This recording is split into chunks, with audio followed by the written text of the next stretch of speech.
I'm Saruti. I'm Hannah. And welcome to Red-Handed, where this week we're going deep into the jungle.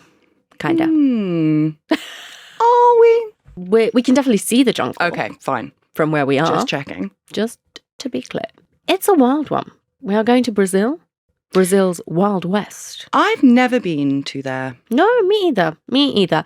When I was lucky enough to be travelling around that part of the world, I was really lucky. I went to quite a few places in Central and South America, but I just felt Brazil felt too big.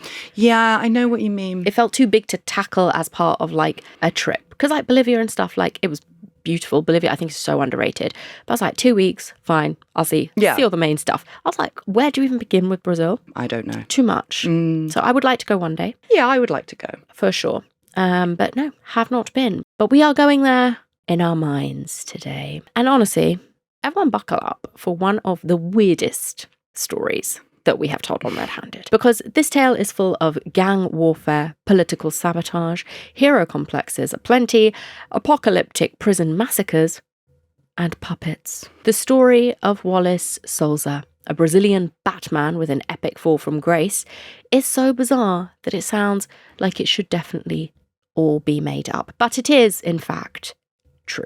But as we'll find out, in the city of Manaus, the truth can be subjective. Now, Manaus, the thing I think of when I hear of that city is, of course, 90 Day Fiancé. And how? There is a very prominent couple, Karine and Paul, if you watch 90 Day Fiancé, and I'm talking the golden oldies, the classics of Ed and Rose and all of that. Manaus is where Weird Paul has to go to meet Karine. And it really does stand to tell you, how far Manaus is. You have to understand how weird Paul is, and that the algorithm in the 90-day universe is the weirder the guy, the further he has to go. To find a woman who will accept him. Yes. Okay. And it is, of course, the couple, honestly, it's just the golden highlight moment is he goes there and he's very scared of everything. And she takes him swimming. And to be fair to him, as somebody who is scared of dark, murky water, she takes him swimming in the sea, and it is brown. Right. And you can't see anything. And he puts a condom over his flaccid penis to get into the water because he's scared of those fish that swim up men's penises. And he thinks it's going to protect him. Oh, no. That's her face. That's Karine's face. And then she has to take him home and introduce him to her very macho ex-policeman father. And the man's just had a condom on his penis because he's scared of fish. It's a whole thing. Go watch it. But anyway, that is where we kind of are today. And Wallace Souza was a wildly popular anchorman. That's what you need to know about him. In Brazil, he was top in the rankings of viewership at the time. And he hosted a crime news show that, if you have seen clips of it, and I have, I can only describe it as making Nancy Grace look like Trevor McDonald.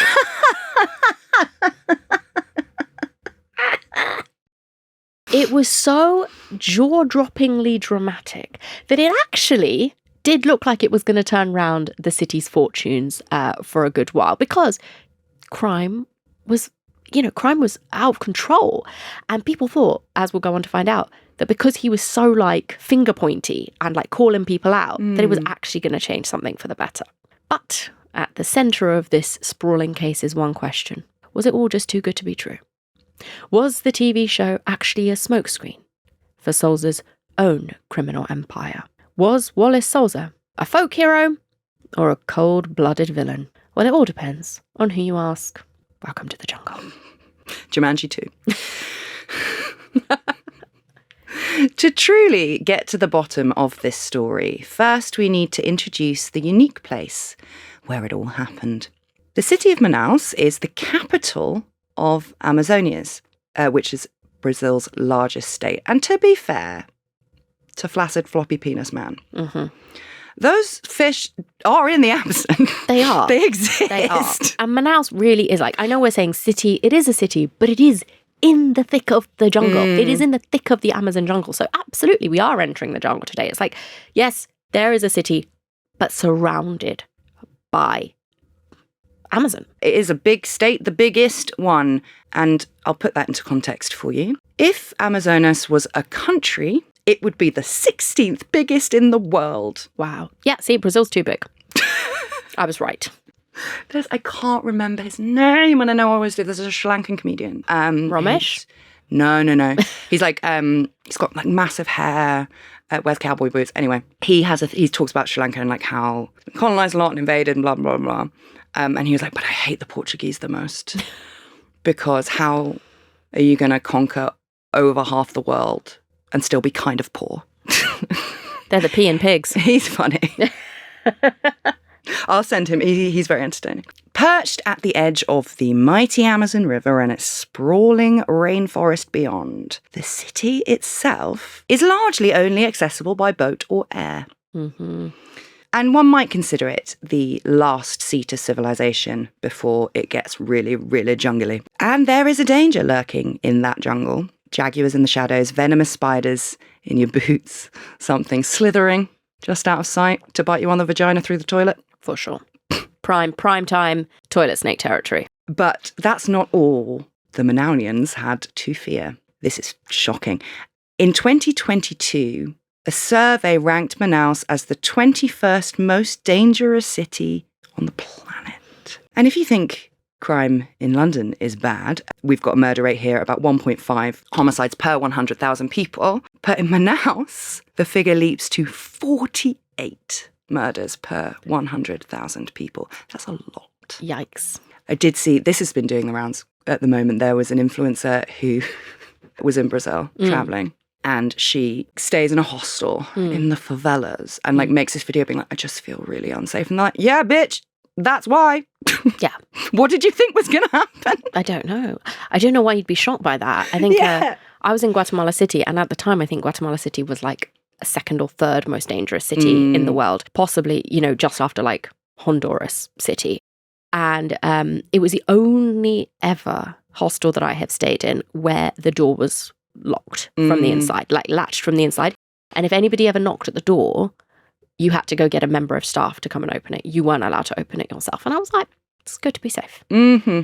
With all of that in mind, and because we're not silly travel influencers, Manaus doesn't really have that much of a tourism population. Not many people moving through there.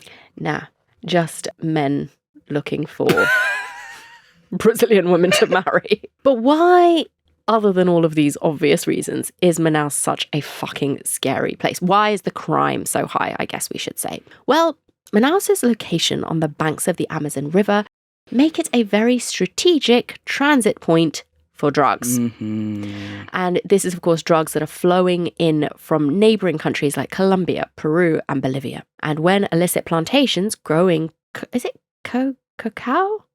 Welcome to What Else Don't I Know with Hannah Maguire. I have never known how to pronounce it, and I've been too scared to ask my entire life. I don't know.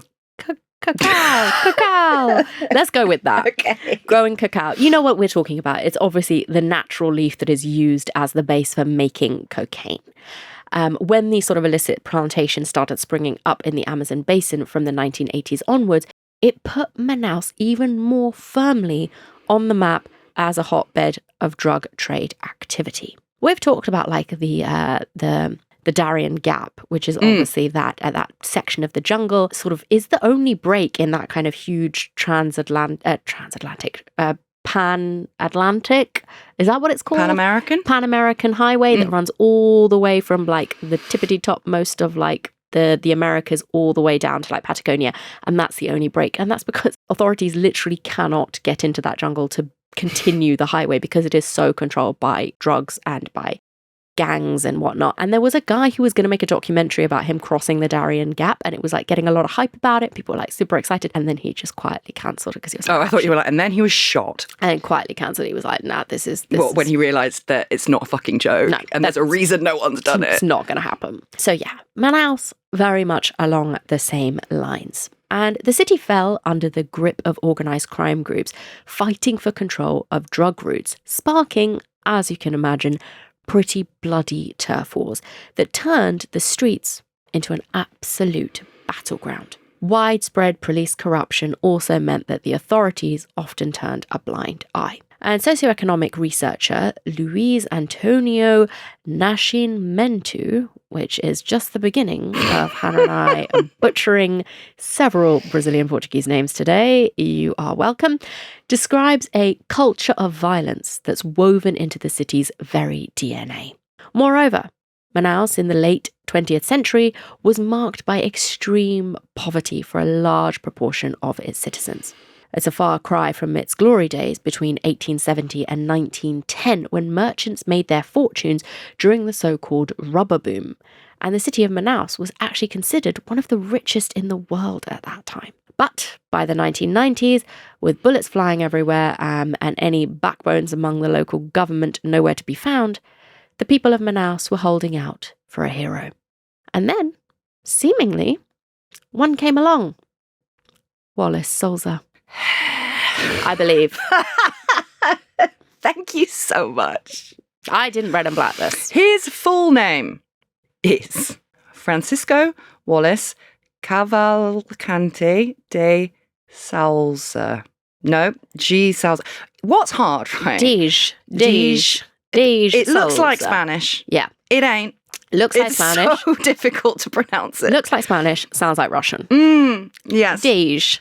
Well, not even Russian, but like it sounds very like Eastern European, I think, with Portuguese. I agree. I've heard people say it sounds like Russian before. Yeah. I'll try again. Francisco Wallace Cavalcante de Souza. No one's going to tell me I'm wrong because I won't listen. Thank you. He was born with all of them names in Manaus in 1958 into a close-knit family. He had a personal score to settle with the drug dealers who were running riot in his hometown. His brother, Ulysses, struggled with addiction and ultimately lost his life to drugs.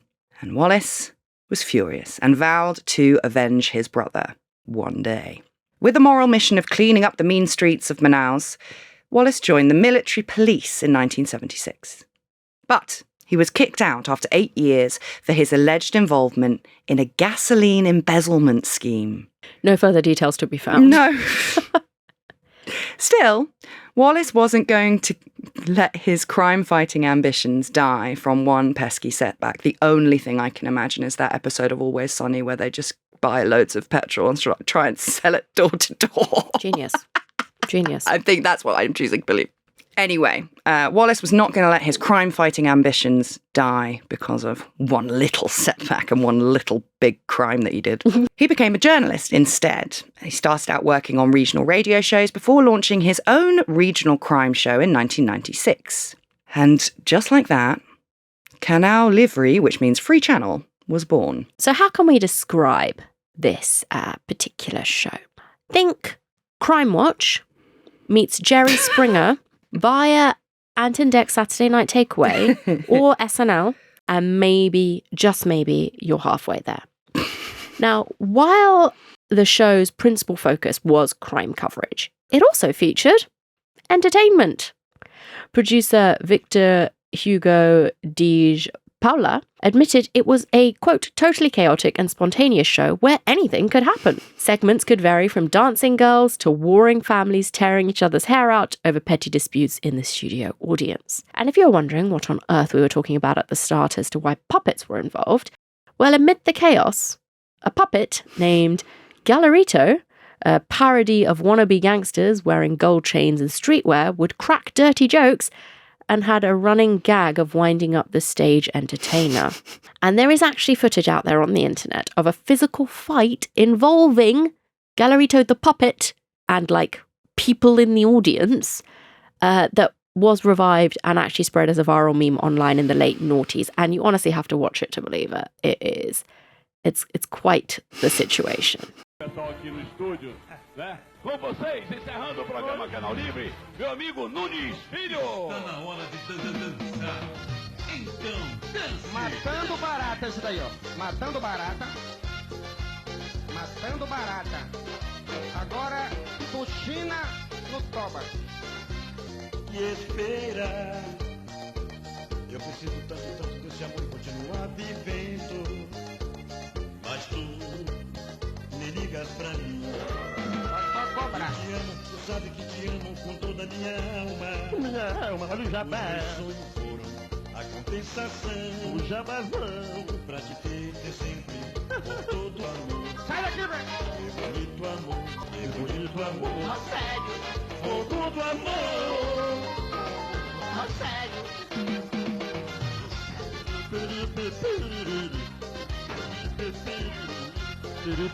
Pô, Gil, oi! Olha, esse é o novo CD do município, que já está à venda na Bemão, na Disco Laser, em todo canto, gente. É o novo CD do município. Pode aguardar. Vai à venda em todas as lojas de...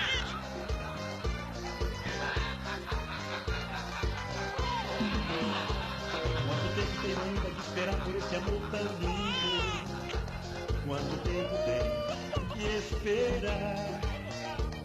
Eu preciso tanto de você continuar vivendo. Mas tu nem ligas pra mim. Eu te amo, tu sabe que te amo com toda a minha alma. Fique quieta, baitola! Os meus sonhos foram a compensação. Bota pra cima, meu irmão. Ter sempre Tem medo de não, rapaz. todo o tempo. Mas tu me ligas pra mim. Bonito amor que guarda tanto segredo. Bonito amor que queima tanto.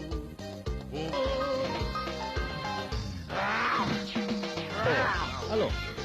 Atenção, meus amigos aí de Borba. O Nunes Filho vai estar nesse sábado cantando aí no Formigão. Sábado, Orlando, me aguarda, Orlando. Já mandei esse cartaz, mandei tudo. E esse disco tem música pro Dia dos Pais, pra todas as crianças. Pode procurar nas lojas. Meu cabelo! Até logo! Atenção, Borba, me aguarda aí, Borba. Já venda em todas as... So the Times calls it a madcap variety show intercut with brutal murders. And I think that's pretty much all you need to know. Basically, it's absolutely batshit fucking crazy. You know the episode of The Simpsons where they go to Brazil to look for the little lost orphan boy? Oh, yeah. And they're just like, everything is like on TV, it's like hypersexualized and there's fights. And that is what this is. It's Accurate. I'm genuinely lost for words. That's the most bizarre thing I've ever seen. Well, there you go. Who gives a shit, what I think, because the locals could not get enough of Canal Livre. It was a hit. Everybody dropped what they were doing every lunchtime to tune in to the latest episode. Can I just also say, Yes. I was not expecting it to be a midday show. It feels like a 10 p.m. kind of show. Lunchtime, everyone drops what they're doing at lunchtime to watch this fucking show. I mean, maybe. Nothing about that scream daytime TV. Jerry Springer's daytime TV. Do you know what? Fair enough. And to be fair, the first time I ever watched Jerry Springer, I couldn't believe I had no way of processing what I was watching. No, I actually did recently watch like a behind the scenes documentary of Jerry Springer and how it came together. And he's actually a really funny guy. Oh, I think Jerry Springer's very smart. He's very smart. He's really talented. He's very funny. And they were like, the show was completely different at the start. And then the producers were the ones who were like, Jerry Springer, he is comedic. Like, we can do more with this. And then like turned it into what it is. But yeah, it was genius for its time, for sure. And at centre stage of this daytime television was not Jerry Springer. Did he ever get governor of California? Oh, I don't think He so. He definitely ran. Anyway, maybe. Wallace was centre stage. He captivated audiences with his passionate anti-crime rants and shocking coverage of murders, drug raids and arrests around the city. 60 Minutes' Carl Stefanovic described Manaus as a hell for criminals, but heaven for crime reporters chasing the next shocking story. And if Manaus was heaven, Wallace Souza was God. Investigative journalist Paula Litaifi remembers that Canal Livre always had the inside scoop. And when she says inside, she quite literally means it. Wallace and his crew didn't just report on crimes from the sidelines. They took their viewers right into the heart of the action. Their cameras captured gruesome, uncensored footage of gangland executions, often arriving at crime scenes before the police to broadcast all of the gory details. And we're talking quite seriously gory. There's blood flowing into the streets, close-ups of gunshots and stab wounds, zooming in on dumped bodies who hadn't even been officially identified yet, and even victims still clinging to life before dying on camera. Yeah, I think to us in the West, that is quite shocking. Yeah. But as somebody who spent every summer in India watching the news with her grandparents, can say standard business, standard protocol. Like some of the things I saw on like just the news at 10 and what was being broadcast. It wasn't even like this sort of, madcap show. Just the news at 10. I was like, I cannot believe they're showing that. Absolutely horrific. There is one that is like seared into my brain, and it was this, it was awful. It was like this psychiatric hospital. But hospital seems a stretch because it doesn't feel like they were actually trying to help these people. They basically just kept them all chained up because they just like couldn't handle it. Like think that crazy Hungarian or Romanian orphanage situation, basically like that, but with adults. And a fire broke out, and everyone who was working there just fled, and all of these people who had been chained up just burned to death. God. And there was all this footage of their burned, chained up bodies on the news. And I was just like, how am I seeing this? I like literally can still visualize it in my head. So yeah, I think while it's quite shocking for us, and while this definitely wasn't like run of the mill for what was going on in Brazil, the reason everybody was watching it without asking so many questions is like it just probably wouldn't have been as unbelievable that it was being shown. And also because they live in a city with such high levels of crime, most people are probably seeing horrible crimes all the time, that it probably was just refreshing, and I say that with like a cringe, to have a news channel that was just reporting it as it was in many ways. But yeah, it's still hard for us to believe that this stuff made it onto the screen. But like I said, maybe in the national context at the time, not that shocking. Apparently Brazilian TV, especially in the 90s and early 2000s, was notorious for crossing ethical lines when it came to sensational coverage. And we have an example. There is a pretty famous case in Brazil called the Eloa case, which took place in Sao Paulo in 2008. And it was when a 15-year-old girl named Eloa Pimentel was held hostage for 100 hours by her older ex-boyfriend. The police's bungling hostage negotiations were exacerbated by an absolute media frenzy, with reporters swarming the scene and even calling the kidnapper in order to rile him up on air. Tragically, and probably somewhat predictably, Eloa didn't make it out alive. And Canal Livre wasn't much different. It thrived on airing the most shocking footage it could possibly get its hands on. But even in this landscape at that time in Brazil, Wallace Souza stood out for his bravery and also his bravado. No matter how dangerous the scene, Wallace would be there with his camera crew, facing off the violent criminals and denouncing them on TV. Something that nobody in Manaus had ever dared to do before. With time, people came to see Wallace Souza as a hardline crusader against crime. Because Wallace wasn't satisfied with just showing the gang violence, he wanted to do something about it. And the authorities seemed unable or unwilling to even try.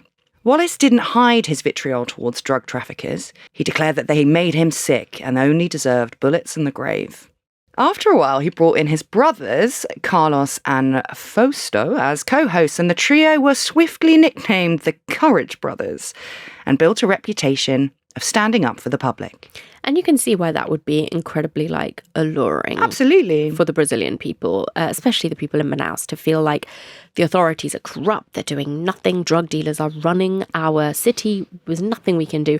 And finally, here is this man or this group of men who are brave enough to name and shame them. Put their faces on the screen, call them out, say that they're destroying our country and destroying our families and destroying people's lives. And you can absolutely see it's not just like this sick fascination with the sensationalist crime that he's reporting. It's the fact that he's presenting himself as some sort of vigilante. Yeah, and I think it's important that Manaus is quite isolated, and so it's going to be its own thing, and then not many people are coming and going, so it's going to be there's going to be a camaraderie there that places that possibly have a bit more of a transient population that are more coming and going, not sort of staying forever, might be a bit different. As it turned out, Canal Livre became a sort of emergency hotline, with Wallace as its unofficial sheriff. In many cases, citizens started to call the show with tips about a shooting that they just witnessed rather than involving the authorities, which sounds absolutely mad, but I can understand why.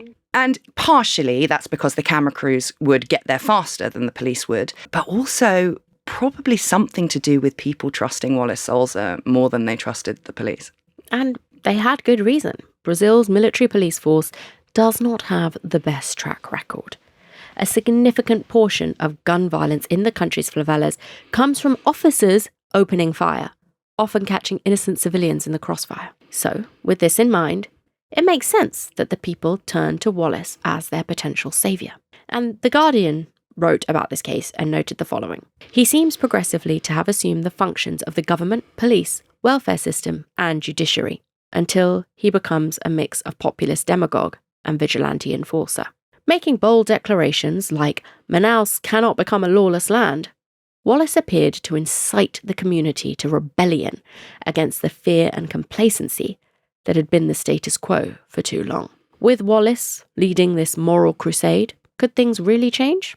It certainly felt that way. With his fearless approach to naming and shaming local drug barons, Wallace wielded real power, not just over the public, but over the gangs themselves. According to the show's cameraman, Jose Nielsen Guerrero, dealers would flee the scene when Wallace and his crew showed up. They may not have been afraid of the police, but they were afraid of Wallace Souza.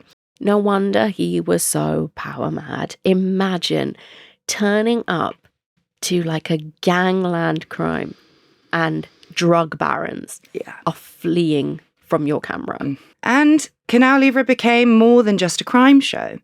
It offered a beacon of hope amid the bleak reality of life for Manaus' poorest citizens. The show ran charity segments where struggling families could appeal for help and received money and food. Souza even personally paid university tuition fees for members of his crew. Producer Victor Hugo attributes Canal Livre's success to that social focus. With the government failing to support this remote and deprived region of Brazil, Wallace stepped up to fill the void, not just as a journalist, but as a leader and a protector.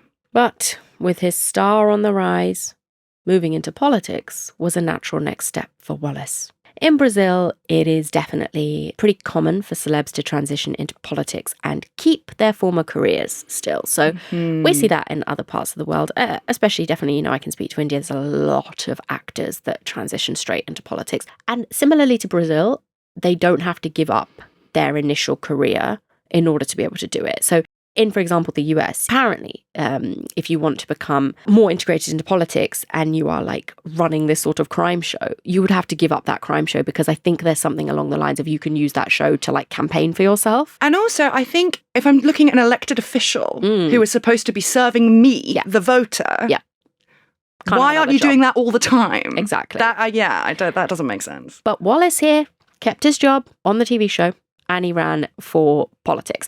And he was actually elected to the State Legislative Assembly as a congressman in 2000. And to call it a landslide victory would definitely be putting it mildly. Wallace Souza broke records for each of his 3 elected terms, becoming proportionally the most voted for politician in Brazil. Wow. And he's been dubbed a Brazilian combination of David Attenborough, Sherlock Holmes and Barack Obama.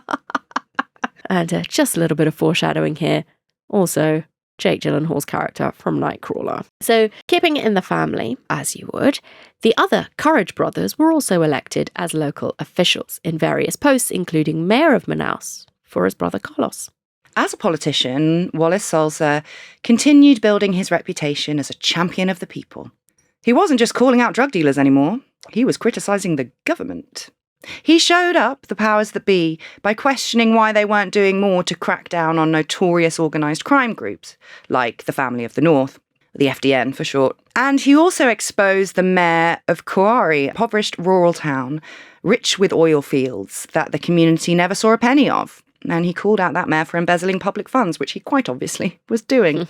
An investigation that ended up uncovering that the man in question, Adele Pinheiro, had also been running a town-wide paedophile ring. Yeah, it's things like this, right? I mean, Wallace Souza, he's like pointing fingers, he's taking names, he's kicking ass, and he's calling out other officials like this mayor. And he's only calling them out for embezzlement, as if that's not bad enough. But then when the people find out he's also running a fucking secret paedophile ring, it is, again, further cementing everybody's belief that all these officials are corrupt and Wallace Souza is the only one to be trusted. It's all a huge conspiracy. They're out to just exploit.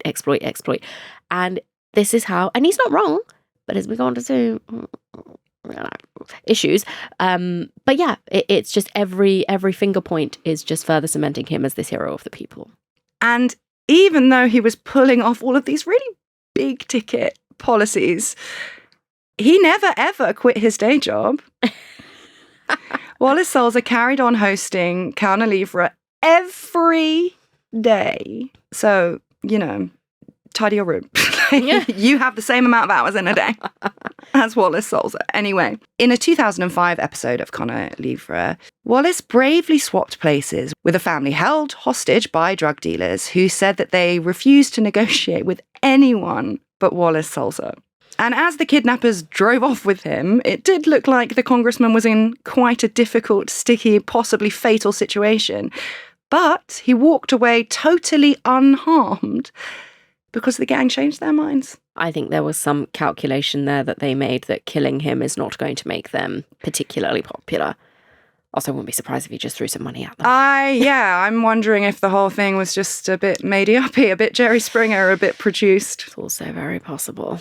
And of course, it was all caught on camera and aired on Canal Livre. And this hostage switcheroo gave Wallace Souza another enormous image boost. People were impressed to see a politician risking his own life to save other people. But for all his popularity, Wallace was all too aware that his work could certainly earn him some powerful enemies. Wallace Souza, much like Paul from 90 Day Fiancé, took to riding around in a bulletproof car. Paul only had a bulletproof vest that everybody laughed at. But given this whole episode, I think, man's got a point. So yeah, Wallace would drive around in this bulletproof car with hired security and describe himself as one of the most threatened men in the state. If the day ever came, a lot of people would be celebrating Wallace Souza's downfall. Not least the drug traffickers that he'd helped put behind bars by exposing them on TV.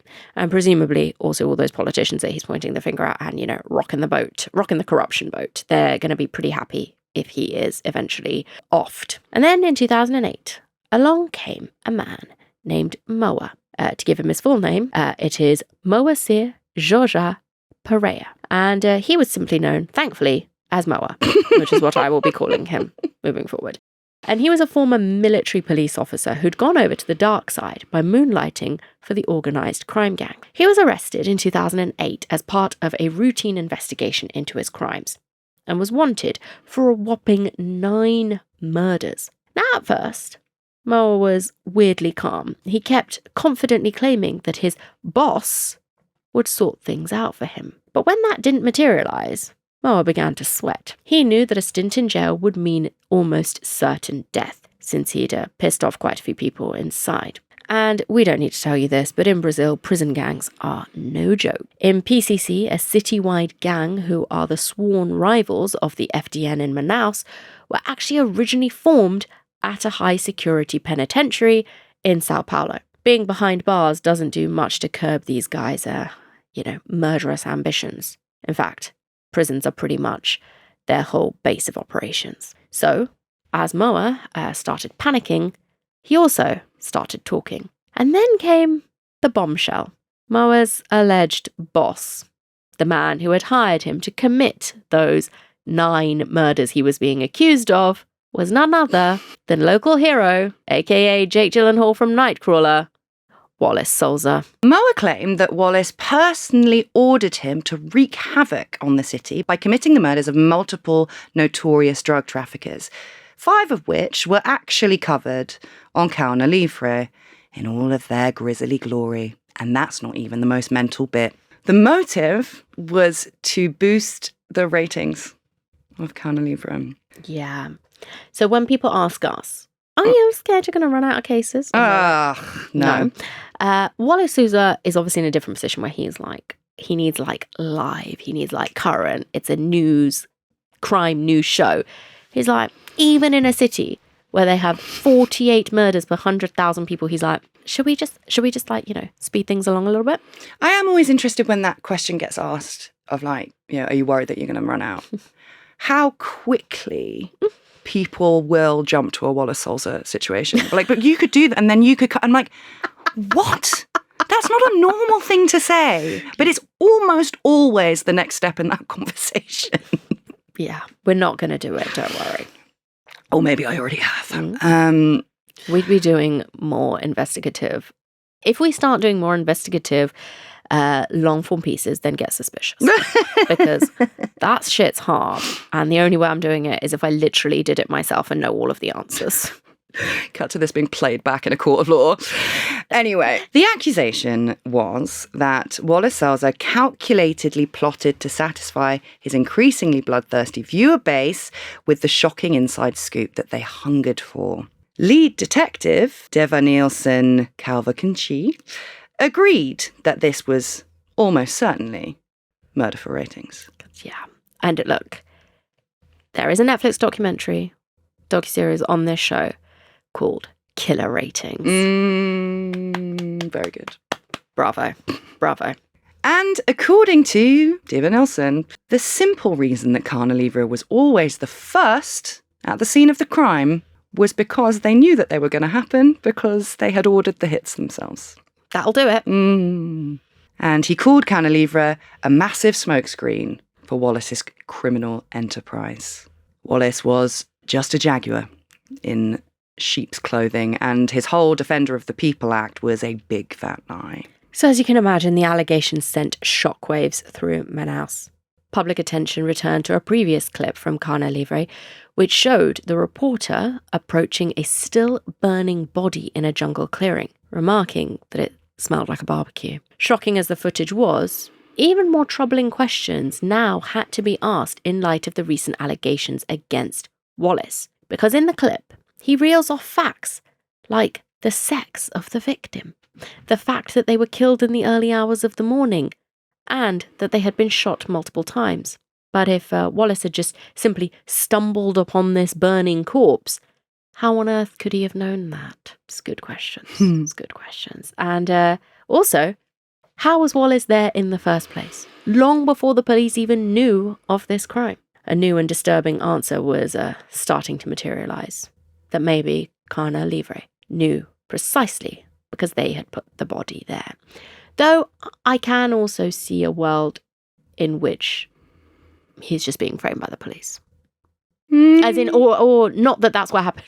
That's not what happened. But a world in which people believe that's what's happening, right? Because the prosecution are going after him there. Okay, I see. Moa said, this guy Moa, who we arrested for 9 murders, had said, you actually paid him to do these murders. And, you know, Wallace Souza, he's there pointing fingers at all these corrupt government officials, including probably, you know, the judiciary system. And I could see a world in which people are like, you're just trying to shut him up. Yeah, I can see that world. I don't live there. No. But it was a bitter pill for Wallace Souza's fans to swallow. After all, he'd done so much to stamp out crime in their community, it couldn't be possible that he was actually a drug trafficking kingpin himself. And naturally, Wallace Souza denied absolutely everything. He insisted that this was an elaborate smear campaign orchestrated by his political rivals, who saw him as a threat to the corrupt establishment. I mean, it does write itself. That's what I'd say. Yeah. If this is being played in a court. Just trying to make some content here. And Souza claimed that he'd never even met this Moa character. And that might have worked to take a little bit of the heat off, if it wasn't for the discovery of a photo which was anonymously delivered to the police station that showed Wallace Souza and Moa chilling in the pool together at Wallace's house. Oh dear.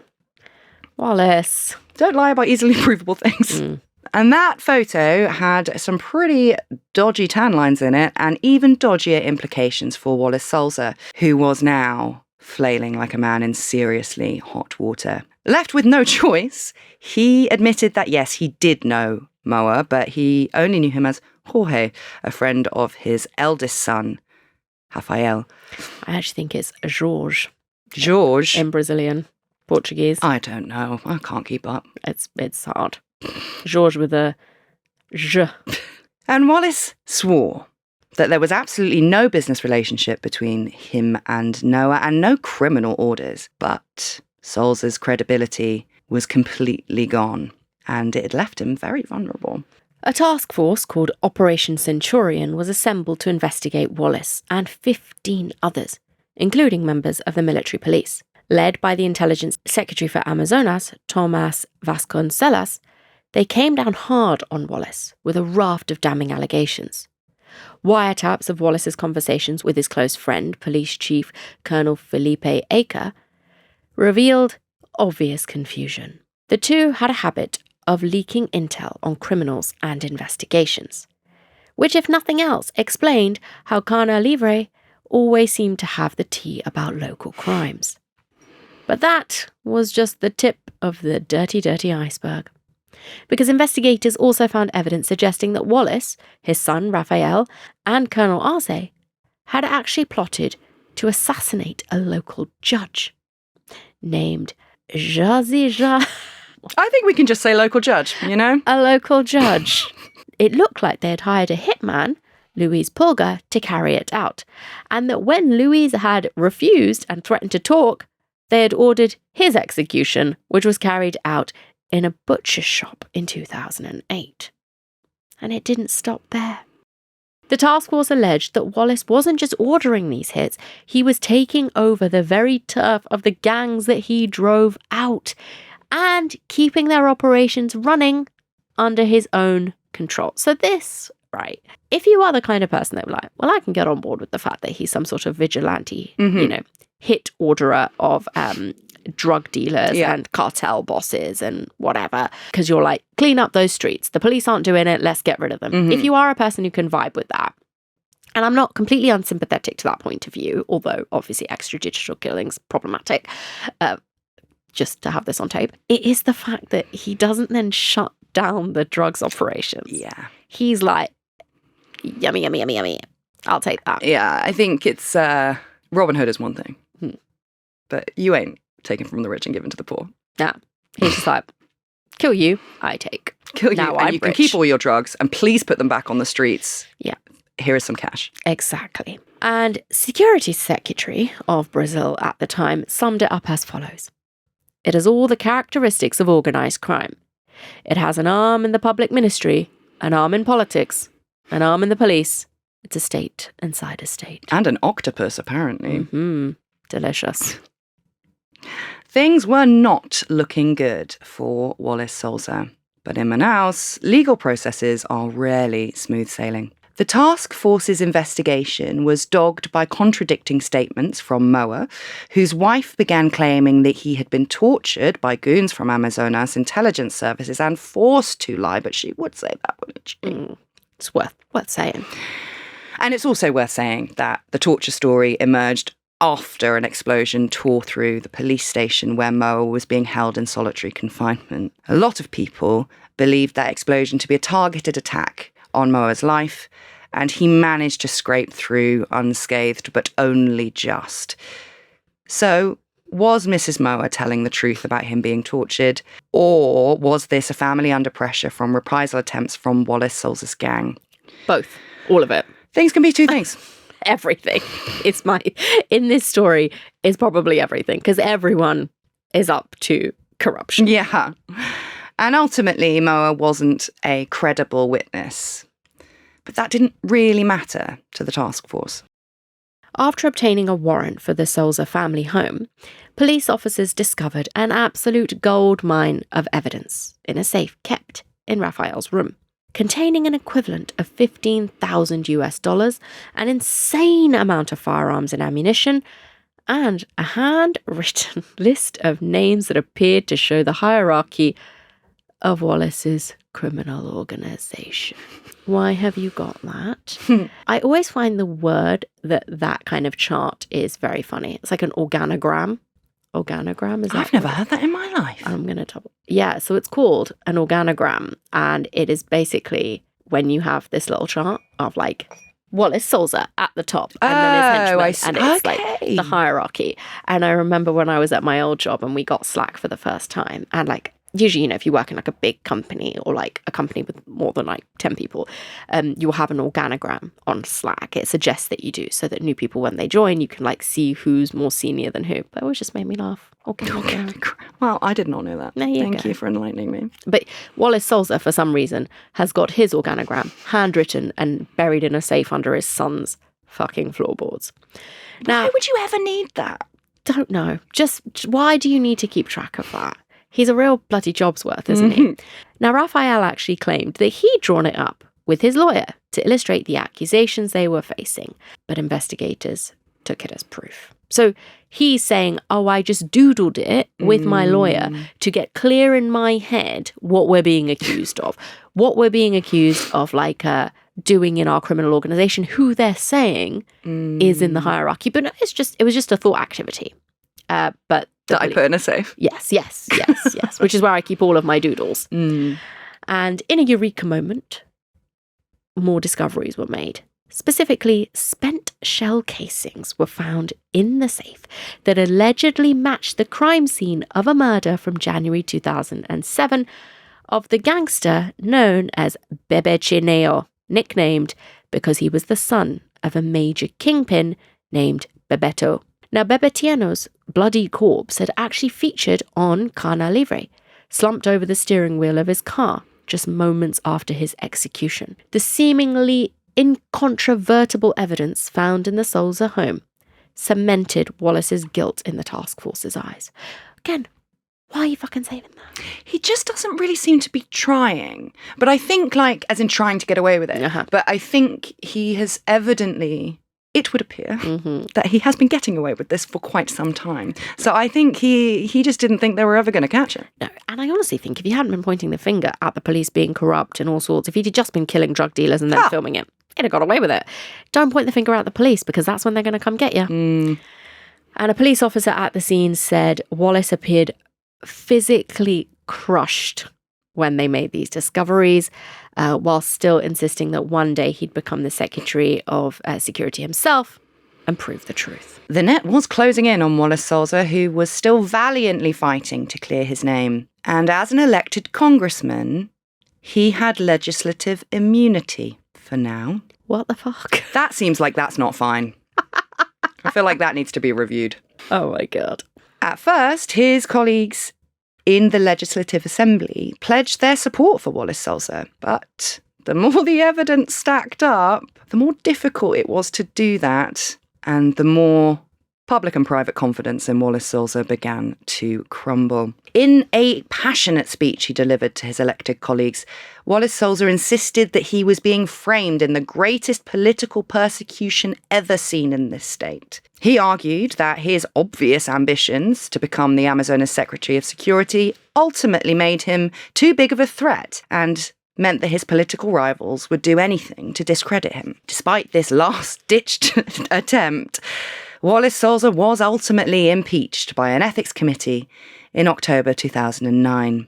And that impeachment meant that he was stripped of his legislative immunity and immediately slapped with multiple charges, including ordering the murder of 5 drug dealers and criminals between 2007 and 2009, involvement in drug trafficking, and the formation of a criminal gang. Following his impeachment, Wallace went on the run for several days, during which time the state borders were shut and roadblocks were set up around the city of Manaus. After a few days of hiding out at his ex-wife's house, Wallace ultimately handed himself in to face the music with a massive security motorcade, going down with a big bang. Yeah, you have to.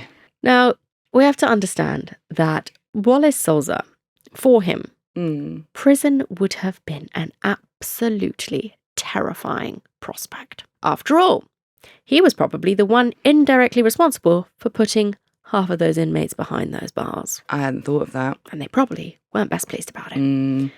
But Daniel Bogoda, director of the Killer Ratings Netflix documentary that we talked about, believes the death of Wallace's reputation was even more of a devastating consequence for him than the idea of being beaten to death in prison. Oh, I completely agree with that.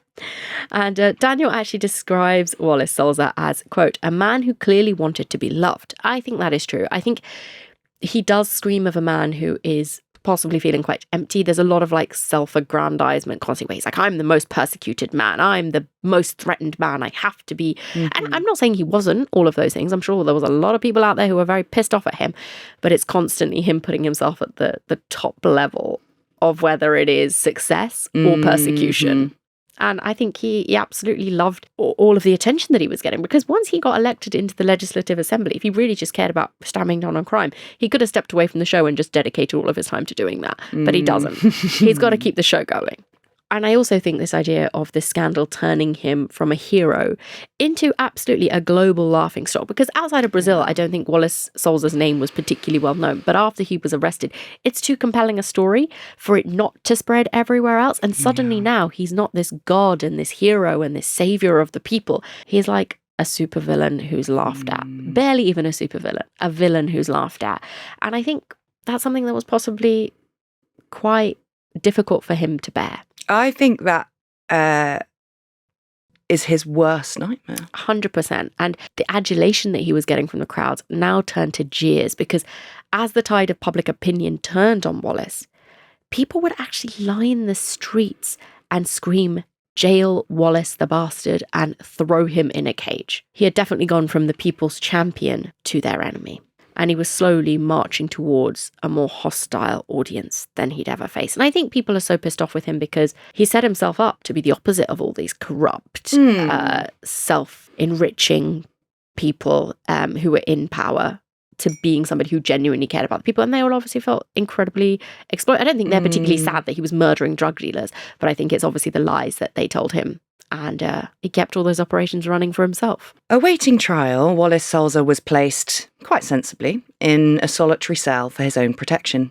And the close-knit crew from Canal Livre went to visit him all the time in a show of solidarity. But when they went to visit him, they were met with a broken man who begged his former crewmates not to give up on proving his innocence.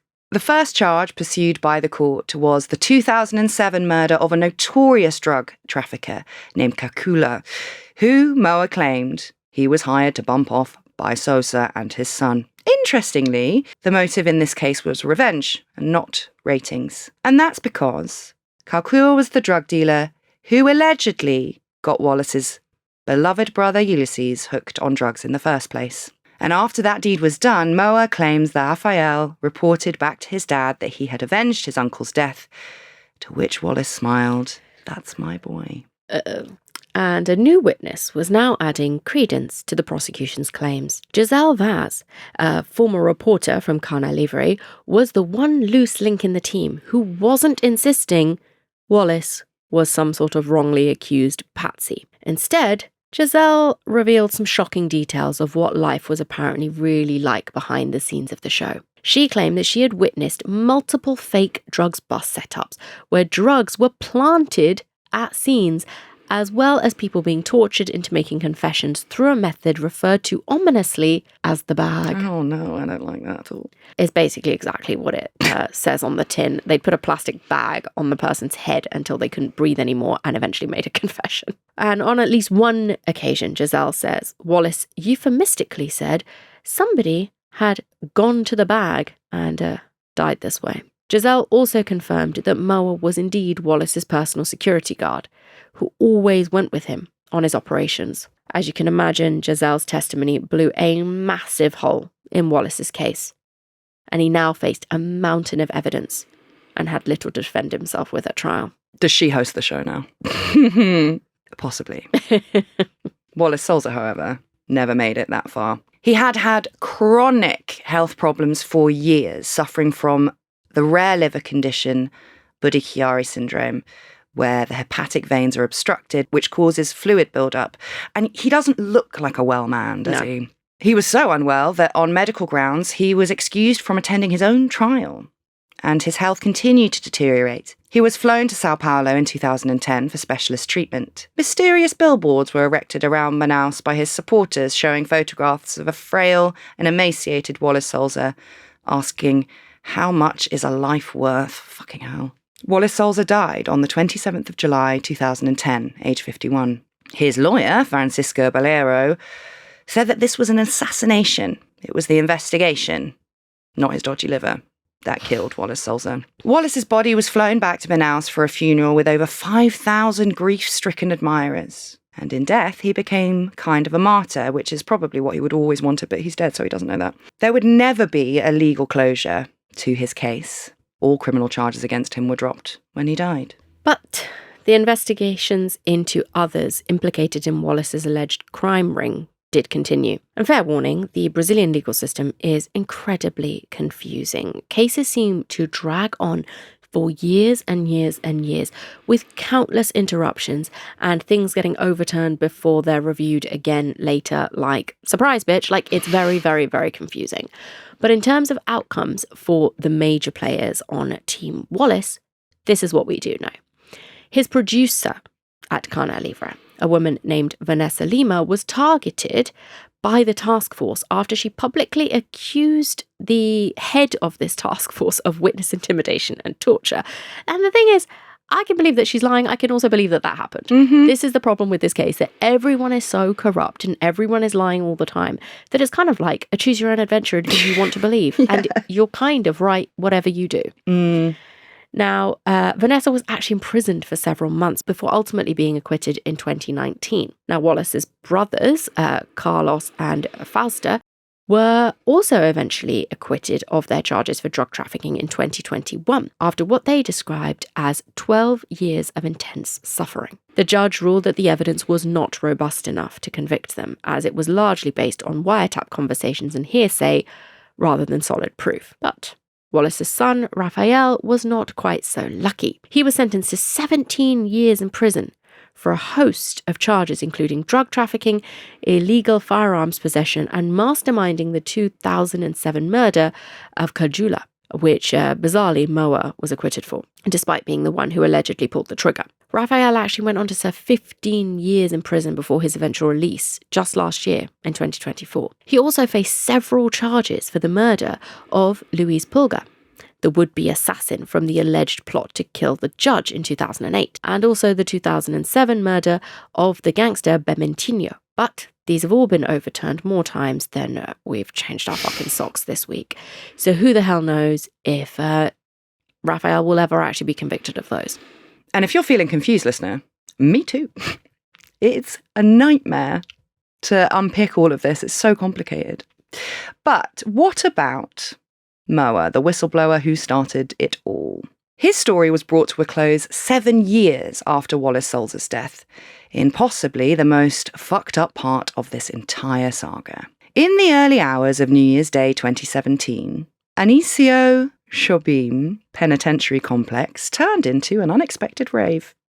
The Family of the North, or the FDN, organised crime group, had taken over the prison, paying for the spectacular fireworks to light up the skies above Manaus, whilst over 1,000 inmates danced to Brazilian funk music with their loved ones inside the walls. And just a few hours later, absolute carnage began. FDN members declared war on their rival gang, the PCC, and butchered them with smuggled knives and guns as well. Decapitated bodies piled high in scenes that Daniel Bugado described as apocalyptic. And that is how it sounds. 56 inmates were massacred. But the FDN members had a separate bone to pick with Moa, who they considered to be the biggest rat of all. They couldn't behead him and dismember him because he was in an isolated cell. So instead, they reached through the bars and set fire to his mattress, burning him alive. And Moa's gruesome death marked the final chapter in the Wallace Souza affair. That is mad. Everything just feels like it's going to kick off at any second from any angle, and you don't know which one. Yes, I think that sums up everything you need to know about this case.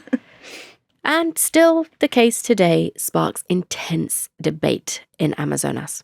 Judge Mirza Telma Cunha, who presided over his short-lived trial, insists there is no doubt of Wallace Souza's guilt. But many in the community still hold on to the belief that Wallace was indeed framed. His longtime friend and Canal Livre producer, Victor Hugo, calls the whole thing a political farce, arguing that Wallace was made a scapegoat for crossing the wrong people in power. And Wallace's youngest son, confusingly also named Wallace, agrees. Willis. Oh, Willis. Sorry.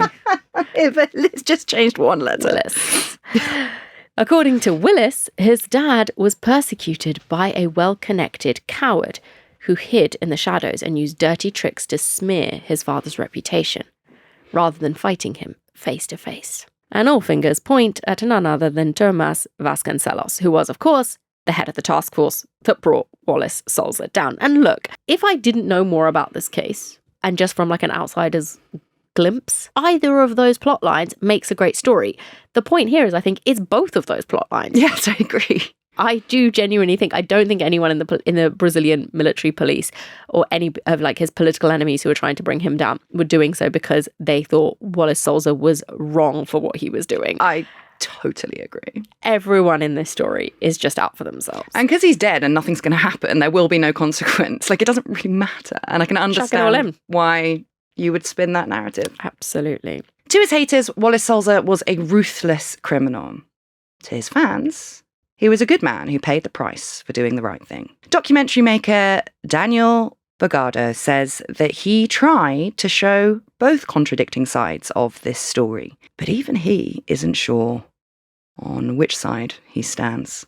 While killing for ratings does sound like pure madness, Bogado struggles to believe that corruption alone could explain absolutely everything. Because if it was just corruption, it would require a massive multi-layered conspiracy, one so deep and so widespread that it is just as unbelievable as the alternative. Yeah, I think that's what makes this story so compelling, right? That if Wallace Souza really was unbelievably shocking, but also the idea that this entire task force, all of the Brazilian military police, all of these politicians, everyone was in on bringing down the Brazilian Nancy Grace. It also just seems so batshit. Yeah. And I honestly don't know which it is. I think he was doing it. I think he was doing it. Yeah. But yeah. It's a good story however you cut it. Certainly. It's possible that Wallace ordered the killings, but for good reasons rather than ratings. I don't believe that's true. Because if that was true, he would be trying to get the drugs off the streets, wasn't he? And he wasn't doing that. And look, even if you were like, his brother died of a drugs overdose, he's got this beef with drugs, he's taken down these drug dealers, and he's also using it for some ratings. I'm not saying it's okay, but I'm saying that is a much more sympathetic narrative than he's like, oh, but why are we shutting down these incredibly lucrative drug factories in the jungle? Let's just keep those going. Exactly. It really does twist that vigilante hero narrative.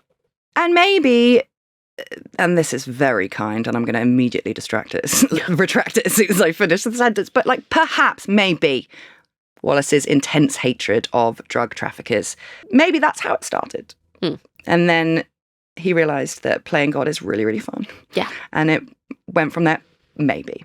I could believe that. I could believe that that's his like origin story into becoming the villain that he possibly was.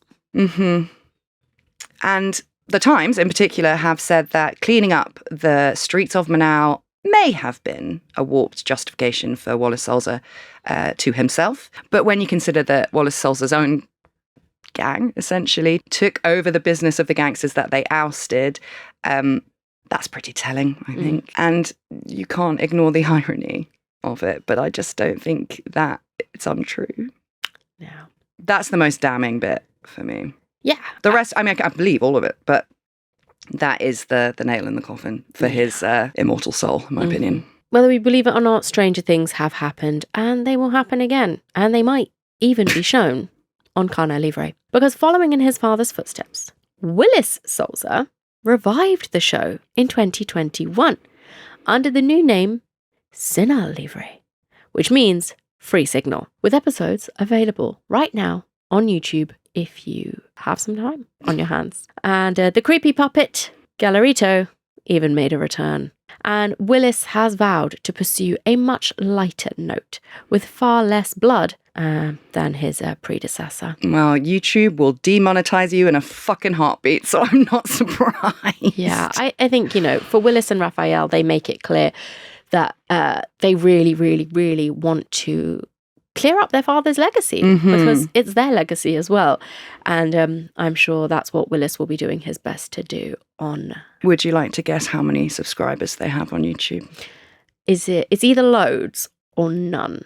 That's how numbers work, yeah. Yeah. Well, no, it could be a standard number. could be middling. I'm going to say, because that camera says 4K, is it 4K? No. Which is it? What is it? 7.28. 1,000. Mm. Oh, there you go. Well, Yeah. not 7.28 people, is it? But yeah. Billion. You know what? Not so bad. That is not so bad. Mm. So, good luck. I don't know. I feel very confused by the end of this episode. Like, everyone's bad. Mm. And the people of Manaus are the ones who suffer the most because Yeah. their town is just being ignored. Because you're right, it is a very isolated town. And we know that a lot of those Brazilian towns that are on the outskirts, particularly if there's like a large like native population, they are just kind of ignored by the like federal powers. Absolutely can see Manaus being ignored in that way. And then it's this town that went into decline, right? From that rubber boom to nothing.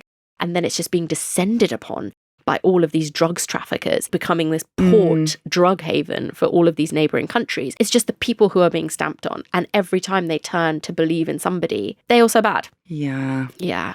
Oh, that's depressing. It is depressing. Wallace Souza.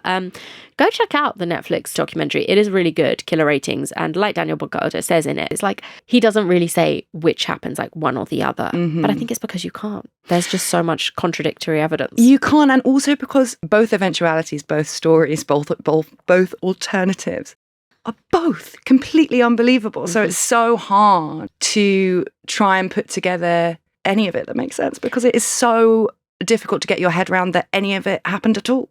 Completely unbelievable and also yet completely believable.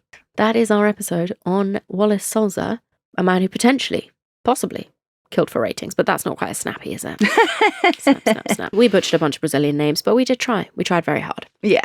So there you go. And we'll see you next week for another episode of Red Handed. Goodbye. Goodbye.